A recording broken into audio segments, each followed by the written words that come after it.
Umpisa ang eksena at dito pinapaliwanag, ang Wailing Dragon Demon ay isang klase ng demonyo na kumakain ng ulo ng tao upang nakawin ang kanilang mga alaala at boses. Dahil ginagamit nito ang boses ng mga bata para mangakit ng biktima, tinawag itong Wailing Dragon Demon. Ang paborito nitong biktima ay ang mga taong nakakain ng matinding kawalan ng pag-asa, kaya bago nito hulihin ang kaniyang biktima, sinisigurado muna nitong idulot ang matinding pagdurusa sa kanilang puso para mas maging masarap ang kaniyang pagkain. Ang ganitong katangian ay naging posible dahil sa taglay nitong talino at kalupitan, mga bagay na kabisadong-kabisado ni Yise mula sa mga librong kaniyang nabasa sa aklatan. Bumalik ang eksena matapos patamaan ni Yise ang demonyo. Ginamit agad ng halimaw ang mga mukha ni Woljang at Guegyol para magmakaawa at magtanong kung bakit daw pumatay si Yise. Habang umiiyak ang mukha ni Guegyol at sinasabing akala nila ay mabait na bata ito. Ngunit nang walang pag-aalinlangan, muling inatake ni Yise ang mukha ni Guegyol at mabilis na lumayo bago tinanong si Guechion kung maayos lamang ang lagay nito. Nagtataka at utal na nagtanong si Guechion kung hindi ba sila nagkasundo kanina na tatakas na sila. Humingi ng paumanhin si Yise at sinabing hindi niya magagawa iyon. Dahil ang kasalukuyang demon hunt na ito ay tuluyang mabibigo kapag wala si Lord Guechion. Napatigil at napatitig si Guechion nang marinig ang salitang demon hunt mula sa isang bata. Sa gitna ng ganoong matinding peligro, bigla namang sumigaw si Ilchui mula sa likuran at nakiusap na itigil na nila ang pag-atake. Nag-aalinlangan niyang itinanong kung paano kung totoong buhay pa ang mga bata dahil ang mga mukha at boses ng mga ito ang mismong ginagamit ng demonyo at baka may pag-asa pa para mailigtas sila. Subalit malamig na sumagot si Yise at sinabing sumuko na siya. Binigyang diin ng bata na matagal nang patay sina Guegyol at Woljang at ang Wailing Dragon Demon ay ginagamit lamang ang kanilang mga putol na ulo para gayahin ang kanilang mga alaala at boses. Natahimik at hindi na makaimik si Ilchui habang agad namang sinamantalaan ng demonyo ang pagkakataon. Ginamit nito ang mukha ni Guegyol para kausapin si Ilchui. Nagmakaawa ito at nagtanong kung nakikilala pa ba sila ng kaniyang kuya bago isinigaw na sinusubukan silang patayin ni Yise at pakiusap na pigilan ito. Muling napaiyak sa matinding emosyon si Ilchui habang nakatitig sa mukha ng kaniyang pumanaw na kasama. Ngunit sa gitna ng emosyonal na sandali, isang kutsilyo ang mabilis na tumusok at direktang bumutas sa isa pang mukha sa katawan ng demonyo. At ito ay mula kay Yise habang malamig na nagsabi sa sarili na kailangan niya na ring magsanay sa mga pagtapon ng mga teknik pagbalik nila sa templo dahil hindi nito tinamaan ang tamang ulo. Laking gulat ni Guechion nang mapansin ang patalim at nagtanong kung paano nakuha ng bata ang ganoong uri ng mamahaling treasure na armas. Malamig na ipinaliwanag ni Yise na kinuha niya ang lahat ng gamit na maaari niyang dalhin mula sa armory at swerte na lamang kung maganda pala ang kalidad ng kaniyang nakuha. Agad siyang humarap kay Guechion at sinabing siya na ang bahalang humarang sa tuwing susubukan ng demonyo na gamitin ang mga boses ng mga bata. Kaya nakiusap siyang mag-focus lamang ang opisyal sa pagpatay sa halimaw.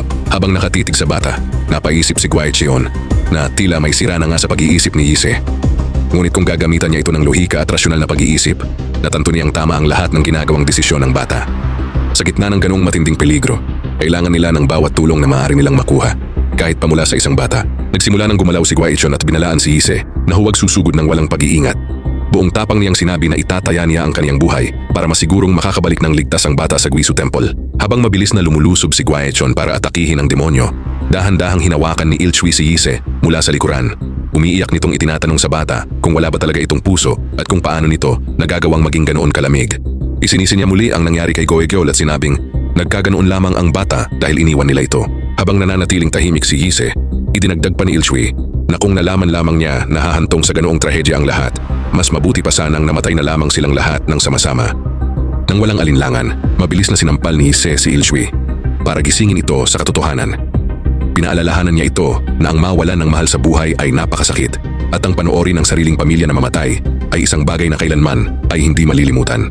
Ipinaliwanag niya na normal lamang na sisihin ang sarili dahil nakaligtas ka habang ang iba ay namatay at natural lang na hilinging sana ay namatay ka na rin kasama nila. Inamin ni Yise na mas madali sanang mamatay na lamang ng sama-sama, ngunit tinanong niya si Ilchui kung ano ang mapapala niyon. Iginiit ng bata na kahit mangyari pa ulit ang sandaling iyon at iyon pa rin ang kaniyang pipiliin, ang mabuhay hanggang sa huli. Habang patuloy na nakikipaglaban si Guechion sa halimaw, idinagdag ni Yise na mabubuhay siya ng matagal at kapag nangyari iyon, uubusin at tatalunin niya ang bawat demonyo sa mundo. Dahil sa mga salitang iyon at sa matinding paninindigan ni Yise, biglang nagkaroon ng reaksyon ng demonyo na naging dahilan upang magkaroon ito ng malaking butas sa depensa. Puno ng pagtataka, ngunit mabilis na sumamantala si Guechion. Alam niyang ito na ang kaniyang pagkakataon para pabagsakin ang halimaw. Mabilis niyang hinawakan ang kutsilyong ibinato ni Yise kanina na nakabaon pa rin sa katawan ng demonyo at ginamit ito para hiwain ang mismong katawan ng halimaw. Matinding sakit ang naramdaman ng demonyo mula sa atake. Ang patalim na ibinato ni Yise kanina ay walang iba kundi ang Meridian Cutting Blade. Isang treasure artifact na may kakayahang harangan ng daloy ng demonic energy sa loob ng katawan ng isang demonyo. Pang sino mang demonyo na mahiwa nito ay mawawala ng demonic energy at mabilis na hihina. Habang patuloy na lumulusob si Gwaechon, pilit pa ring ginagamit ng demonyo ang mukha at boses ni Goekyol para pigilan siya. Ngunit pinaalalahanan ni Gwaechon ang kaniyang sarili na ang nasa harap niya ay isang demonyo lamang at hindi ang mga bata. Ngunit sa gitna ng laban, biglang lumala ang sugat na natanggap ni Gwaechon kanina. Nanghina ang kaniyang katawan at tuluyan siyang bumagsak sa lupa. Na labis na ikinagulat at ikinaalarma ni Ilchui. Sinamantala ng demonyo ang pagkakataon at mabilis na inatake si Gwaechon. Napakadelikado ng sandaling iyon. Sa kauna-unahang pagkakataon sa lahat ng kaniyang biktima, naramdaman ng Wailing Dragon Demon na nanganib ang kaniyang sariling buhay. Ang karanasang iyon ay nagdulot sa kaniya ng matinding inis at galit. Napanood ni Ilchui ang pagkamatay ng kaniyang Uncle Gwaechon habang dahan-dahang lumabas ang panibagong mukha nito upang maging bahagi na rin ng katawan ng halimaw. Habang dahan-dahang lumalapit ang demonyo kay Ilchui, napaisip ito na ang dapat sana'y madaling paghuli ay nag-iwan pa sa kaniya ng isang nakamamatay na sugat. Hanggat hindi ito gumagaling, kailangan nitong magtago. Ngunit bago iyon, kailangan muna nitong alisin ang sanhi ng kaniyang pagkainis, ang kakaibang biktima na sumira sa kaniyang plano. Ngunit sa hindi inaasahang pagkakataon, biglang lumitaw si Yise mula sa itaas at nagpakawala ng isang direktang atake sa likod ng demonyo. Matinding sakit ang naramdaman ng halimaw mula sa patalim ng bata. Malamig na nagsalita si Yise at sinabing dahil ibinubuhos ng demonyo ang galit nito kay Lord Gwaechon, halatang gipit na ito sa laban. Bigla namang lumabas ang mukha ni Goekyol at nagmakaawa kay Yise habang nagtatanong kung bakit hindi raw siya nakikilala nito, gayong siya ang totoong Goekyol. Ngunit walang kaisip-isip na hiniwa at pinutol ni Yise ang nagpanggap na mukha ni Goekyol. Agad namang lumabas ang isa pang mukha sa katawan ng demonyo na nagmamakaawang patawarin siya dahil mayroon pa siyang asawa at mga anak. Agad din itong inatake ni Yise habang sinasabing magmakaawa man ito ng paulit-ulit.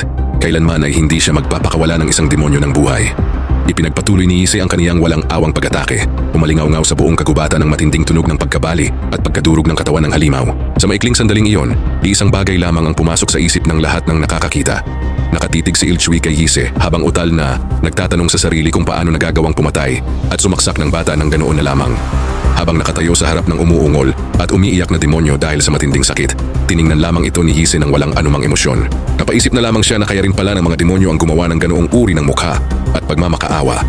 Isang magandang kaalaman para sa kaniyang susunod na mga laban.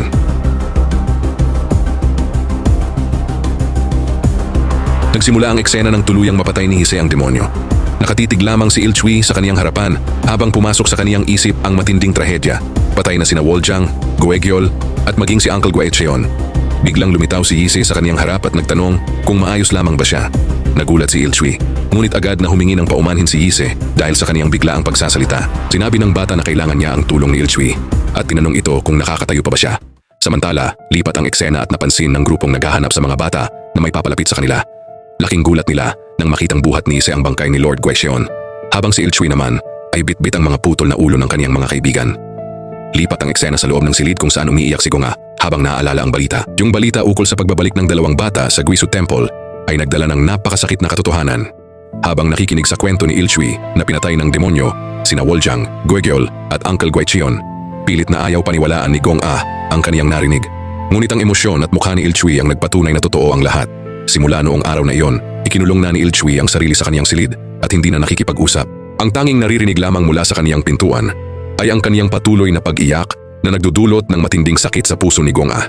Samantala, si Yise naman na nakabalik kasama niya ay patuloy lamang sa kaniyang pang-araw-araw na gawain na tila walang anumang nangyari. Habang nakatitig kay Yise, napaisip si Gonga na matapos ang lahat ng trahedya ay dapat sanang nagpapahinga ang bata, ngunit napakahirap lapitan ni Yise. Nagsimula namang magtsismisan ng iba pang mga taga nayon habang nakatitig kay Yise. Pinag-uusapan nila na ang bangkay ni Woljang at Goekyol ay may mga bakas ng palakol at may mga tsismis na ang taong iyon ang mismong humawak at gumamit ng palakol.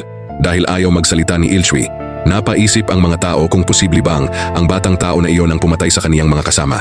Nagtaka sila kung paanong ang mga kaibigan nito sa loob ng isang taon ay namatay, ngunit wala man lang pagbabago sa malamig nitong mukha, kaya lalo pa itong naging kaduda-duda sa kaniyang mga mata. Sa kabilang parte, nagbago ang eksena sa loob ng templo kung saan nakahimlay ang mga labi ng mga pumanaw. Nakatayo sa harap ng mga ito si Mongrion habang bakas sa kaniyang mukha ang matinding gulat at hindi makapaniwalang ekspresyon. Habang nakatitig sa mga bangkay, Napaisip si Mongrion kung paanong nakapasok ang isang mid-grade yogwi sa ganoon kalapit sa Guisu Temple habang wala siya. Nang suriin niya ang barrier sa kaniyang pagbabalik, wala namang kahit anong sira o problema rito, kaya nagtaka siya kung paano nakalusot ang halimaw. Lumingon si Mongrion kay Yise at mahinahong sinabing alam niyang napakabigat ng pinagdaanan ng bata, ngunit nagawa pa rin nitong iuwi ang mga labi ng kaniyang mga kasama. Pinuri niya si Yise bago humingi ng paumanhin at pakiusap na ikwento ng eksakto kung ano ang totoong nangyari ng araw na iyon. Agad namang sumang-ayon si Yise, isinalaysay niya ang buong pangyayari mula sa unang paglitaw ng demonyo, ang pagtanggap nila ng mga sugat hanggang sa kung paano ginamit ng halimaw ang mga alaala ng mga bata para linlangin at patayin si Lord Guecheon, hanggang sa kung paano niya hinarap at tuluyang pinatay ang demonyo. Matapos marinig ang kwento, galit na hinarap ng dalawang kasama ni Mongrion si Yise.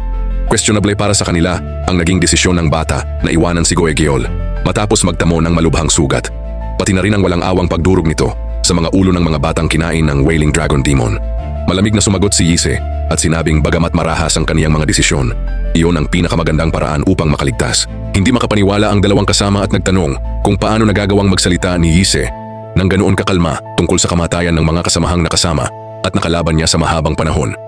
Subalit bago pa man lumala ang usapan, mabilis na nagsalita si Mongrion at pumigil sa kanila.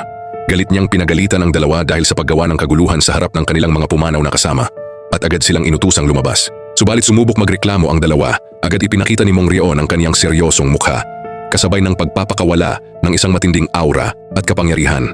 Dahil dito, wala silang nagawa kundi ang sumunod at agad na umalis. Humarap muli si Mongrion kay Yise at nakiusap na huwag na lamang nitong pagtataniman ng sama ng loob ang dalawa, dahil hindi lamang daw nagawa ng mga ito na pigilan ang kanilang galit dahil sa pagkawala ng kaniyang mga kasamahan. Malamig namang sumagot si Yise na huwag mag-alala ang pinuno para sa kanya, dahil maayos lamang ang kaniyang lagay. Iniharap ni Mongrion si Yise at sinabing purong katotohanan lamang ang sinabi ng bata nang walang ipinapakitang anumang emosyon. Tinanong niya si Yise kung hindi ba pumasok sa isip nito na ang ganoong paraan ng pagsasalita ay magdudulot lamang ng galit at sakit sa iba. Malamig na sumagot si Yise na siguradong galit sa kaniya ang tatlong pumanaw, kaya nararapat lamang na may isang taong tatanggap ng galit ng mga tao para sa kanila. Bahagyang nagulat si Mongrion at tinanong ang bata kung iniisip ba nitong kapag tinanggap niya ang lahat ng galit at sisi ay magkakaroon ng kapayapaan ang kaluluwa ng mga pumanaw. Nagtataka namang nagtanong si Yise sa pinuno kung hindi rin ba ito galit sa kanya. Napabuntong hininga si Mongrion at sinabing tila gustong-gusto ng bata na mapagalitan ito. Tinanong niya si Yise kung papagalitan ba siya sa pagkuha ng artifact mula sa treasure hall nang walang pahintulot o sa paglabag sa patakaran ng Guisu Temple na nagdulot ng kamatayan ng tatlo. Binigyang diin ng pinuno na sa lagay nila ni Ilshui sa mga oras na iyon, walang maidudulot na mabuti kung ibubuhos niya ang kaniyang galit sa kanila. Humingi na lamang ng paumanhin si Yise. Habang nakatitig sa bata, napaisip si Mongrion tungkol sa nangyari. Ang makakita ng isang batang pilit na pinapasan ang lahat ng sakit at sisi ng mag-isa ay hindi nagdudulot ng kapurihan. Sa halip, nakakadismaya at nakakalungkot lamang ito. Subalit, nagbago ang pakikitungo ni Mongrion at pinaalalahanan ng bata na isang taon na ang nakalipas simula nang dumating ito sa Guisu Temple. At bagamat binibigyan niya ito ng mga gawain, kailanman ay hindi pa niya ito tunay na tinuturuan. Sinabi niya kay Yise na ibibigay na niya ang kaniyang unang aral. Lumapit si Yise at lumuhod sa harap ng mga bangkay habang ipinaliliwanag ni Mongrion na mula sa sandaling iyon, magsasagawa sila ng isang ritual para sa mga pumanaw, ang Consolation Ceremony.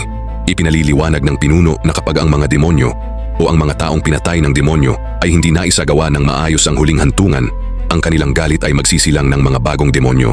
Ito ang pinakabatayang kaalaman na kailangang matutunan ng sinumang nagnanais na maging demon hunter. Nag-alangan si Yise at nagtanong kung nararapat ba sa isang taong tulad niya na mag-alay ng ritual para sa kanila. Tumingin si Mongrion at sinabing ang ritual na iyon ay idinisenyo upang magawa kahit ng mga ordinaryong tao na walang spiritual energy, kaya wala siyang magiging problema. Ngunit nilinaw ni Yise na hindi iyon ang kaniyang punto. Nag-aalala siya na baka mas magalit at mamuhi pa ang mga pumanaw na kaibigan kung siya ang magsasagawa ng seremonya. Malamig ngunit may pag-unawa na sumagot si Mongrion na hindi niya malalaman ang sagot kung hindi niya susubukan. Inutusan ni Mongrion si Yise na hawakan ang consolation prayer sa kaniyang kaliwang kamay, habang ang ritual bell naman ay sa kaniyang kanang kamay, at bigkasin ang panalangin ng may buong paggalang at respeto.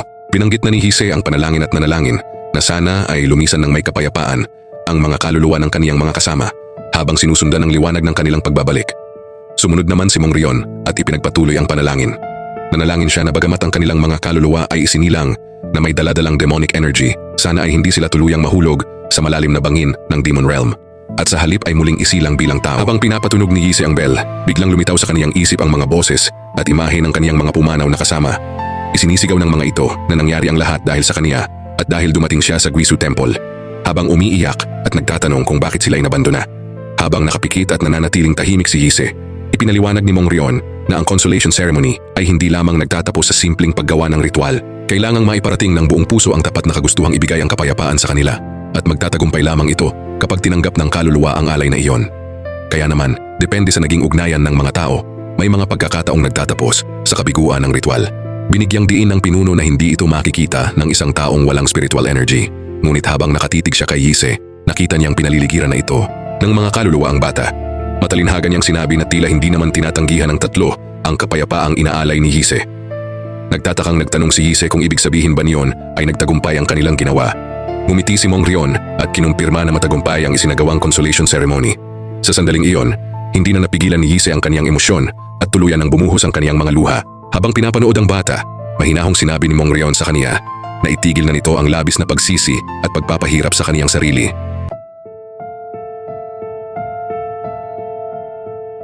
Ipinagpatuloy ni Mong Rion ang pakikipag-usap kay Yise at sinabing dahil nagtagumpay ang consolation ceremony, malinaw na hindi galit sa kaniya ang tatlong pumanaw. Naramdaman ng mga ito na kailanman ay wala siyang masamang intensyon sa kanila. Bahagyang napayuko si Yise at sinabing napakagulo ng kaniyang nararamdaman. Hindi siya makapaniwala na hindi siya kinamumuhian ng mga ito matapos ang kaniyang ginawa. Dahil kahit ang kaniyang sarili ay itinuturing na niyang isang halimaw, pinaalalahanan siya ni Mong Rion na huwag magsalita ng ganoon. Sinabi ng pinuno na kung maririnig lamang siya ng mga magulang na nagluwal sa kaniya, tiyak na madudurog ang puso ng mga ito at maiiyak sa sakit. Nagtataka namang nagtanong si Yise kung ang mga taong hindi man lang niya nakita, ang mukha ay totoong iiyak para sa kaniya. Natahimik ng ilang sandali si Mong Rion bago tinanong ang bata kung ang mga taong nagpalaki sa kaniya sa Subu Village ay hindi niya tunay na mga magulang. Inamin ni Yise na sila ay kaniyang mga adoptive parents lamang na nagpatuloy sa kaniya. Ipinalwanag ng bata na kailanman ay hindi pa niya naikukwento ang kaniyang nakaraan sa pinuno, kung saan siya ipinanganak o kung sino ang kaniyang mga tunay na magulang dahil wala rin siyang anumang alam. Ang pinakamaagang alaala na mayroon siya ay ang nakahandusay niyang katawan sa gitna ng malakas na ulan. Ang nakakita sa kaniya noon ay isang kilalang scholar sa kaniyang lugar at sa tulong nito ay naampun siya ng isang pamilya. Kahit alam ng mga umampon na iba siya kumpara sa ibang mga bata, kailanman ay hindi nila ito ipinaramdam sa kaniya at minahal siya na parang sariling anak.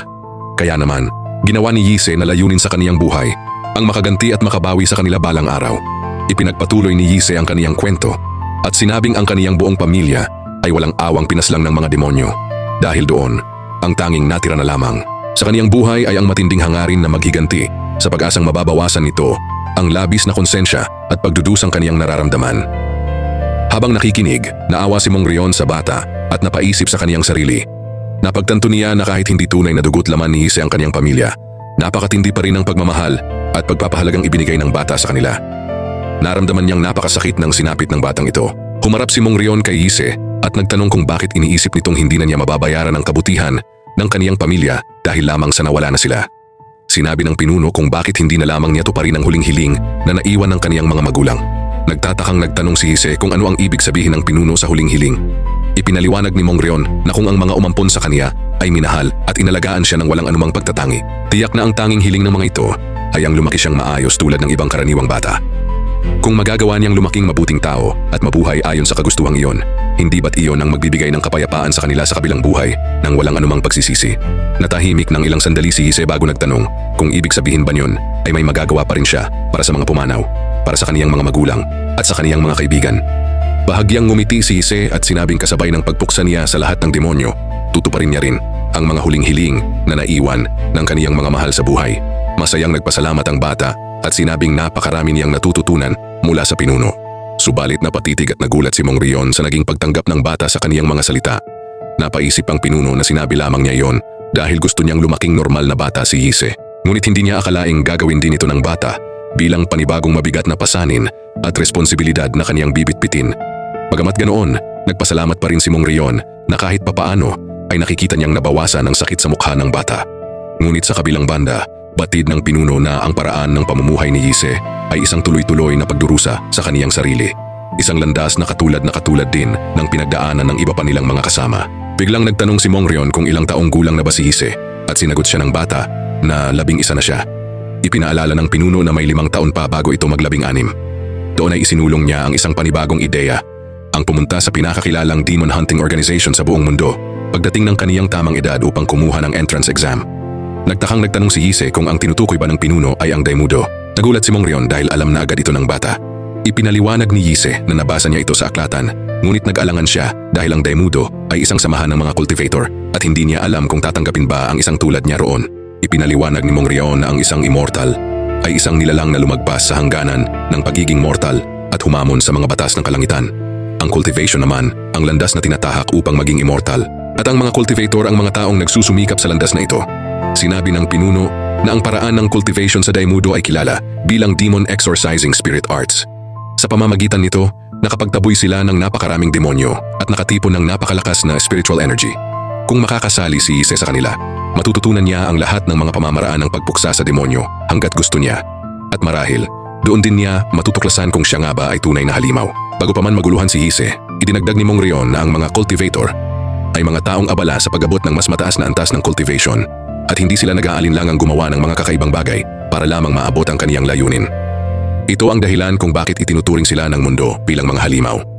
Ngumiti si Mongrion at tinanong ang bata kung hindi ba ito nagtataka kung maiisip pa rin ba nitong halimaw siya kapag nakalubog na siya roon. Napatitig si Yise at nagdesisyon. Sinabi niya sa pinuno na kapag lumapit na siya sa edad na 16, aalis siya upang kumuha ng entrance exam sa Daimudo. Pumayag si Mongrion at sinabing iyon ay isang matalinong desisyon.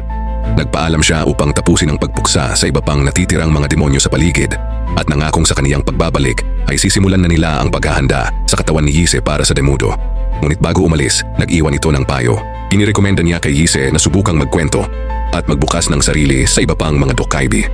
Ipinaalala niya sa bata na kung paanong nagkamali siya sa pagintindi sa kagustuhan ng mga pumanaw. Baka maging ang mga natitirang Dokkaibi ay may maling pagkakakilala at pagkakaintindi rin sa kanya. Natahimik lamang si Yise at malalim na napaisip habang pinagmamasdan ang pagalis ng pinuno. Kinaumagahan, sa loob ng silid ni Ilchui ay patuloy pa rin ang kaniyang dalamhati. Patuloy niyang sinisisi ang sarili. Pumasok sa kaniyang isip na nangyari ang lahat ng trahedya dahil lamang sa kaniyang ideya na manghuli ng child ghost, kaya pakiramdam niya ay mas mabuting mamatay na lamang din siya. Biglang may bumasag sa katahimikan nang may tumusok at sumilip sa kabila ng pader ng kaniyang silid. At ito ay si Yise na dahan-dahang nagsalita mula sa labas. Sinabi niya kay Ilchui na nabalitaan niyang hindi pa ito lumalabas ng silid simula noong araw na iyon, kaya napagdesisyonan niyang bisitahin ito. Humingi ng paumanhin si Yise sa nangyari at inamin na malamang ay nagulat at natakot si Ilchui nang atakihin niya ang mga mukha ni Woljang at Gwegiol sa harap nito. Ipinaliwanag ng bata na nabubuhay lamang siya para pumatay ng demonyo at kapag nakakakita siya ng halimaw, iyon lamang ang tanging bagay na pumasok sa kaniyang isip. Alam niyang itinuturing din siyang isang halimaw ni Ilchui dahil doon. Subalit, sinabi ni Yise na tila nakakakita na siya ng panibagong dahilan para patuloy na mabuhay. Gagawin at tutuparin daw niya ang mga bagay na hindi na nagawa ng mga pumanaw. Para kay Lord Guaicheon, susubukan niyang maging isang kuya na marunong ding mag-alaga ng mga bata.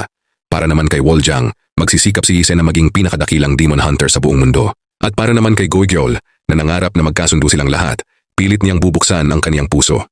Inamin ni Yise na hindi siya magaling magsalita at mahina siya sa pagpapahayag ng kaniyang nararamdaman, ngunit nakiusap siya kung maaari ba siyang pumasok upang makausap si Ilchui. Buong tapat niyang sinabi na kahit gaano pa katagal ang lipas ng panahon, gusto niyang maging tunay na kaibigan nito. Humingi rin siya ng paumanhin sa butas ng bintana. Nangako siyang aayusin din ito agad bago siya umalis. Sa kabilang panig ng pinto, narinig ni Gonga at Chanmo ang lahat ng sinabi ni Yise. Nabalot ng matinding emosyon si Gonga, kaya hindi na nito napigilang yakapin si Yise habang umiiyak sa labis na paghanga at awa. Paglipas ng ilang mga araw, sinubukan din ni Yise na lapitan ang dating kasama ni Mongrion, ang taong kumonpronta sa kaniya noong kaniyang ikinukwento ang nangyaring trahedya. Ngunit tila ayaw na siyang kausapin nito at mabilis lamang siyang tinalikuran at iniwanan. Bumalik ang eksena sa aklatan kung saan patuloy pa rin si Yise sa kaniyang araw-araw na gawi sa pagbabasa ng mga libro. At sa tuwing darating si Mongrion, patuloy nito siyang sinasanay ng walang patid. Mabilis na lumipas ang panahon. Sa kabila ng tuloy-tuloy na pagsasanay sa ilalim ni Mongrion, hindi pa rin tumitigil si Yise sa pag-aabang sa labas ng silid ni Ilchui. Araw-araw, anuman ang panahon, ulan man o init, ilang taon ang mabilis na lumipas. Ipinakita ang dalagang si Gonga kasama si Chanmo habang nagluluto sa kusina. Nang kumuha ng pagkain si Gonga at lumabas ng bahay, isang magandang ngiti ang gumuhit sa kaniyang mukha nang makita ang isang lalaking nakatayo. Masaya ngunit pabulong siyang nagsalita kung bakit hindi man lang ito nagsabi nang makarating doon at naghintay lamang ng tahimik sa labas. Sumagot ang lalaki at sinabing mukha kasing busy si Gonga kaya naghintay na lamang muna siya. Patawang sumagot si Gonga na isisilbi na niya agad ang pagkain para sa kanya at doon ipinakita ang lalaki na ngayon ay isa ng ganap at lumaking binata na si Ise. At dito na po natatapos ang eksenang ito. Mag-like at subscribes para sa susunod na kabanata. Hanggang sa muli.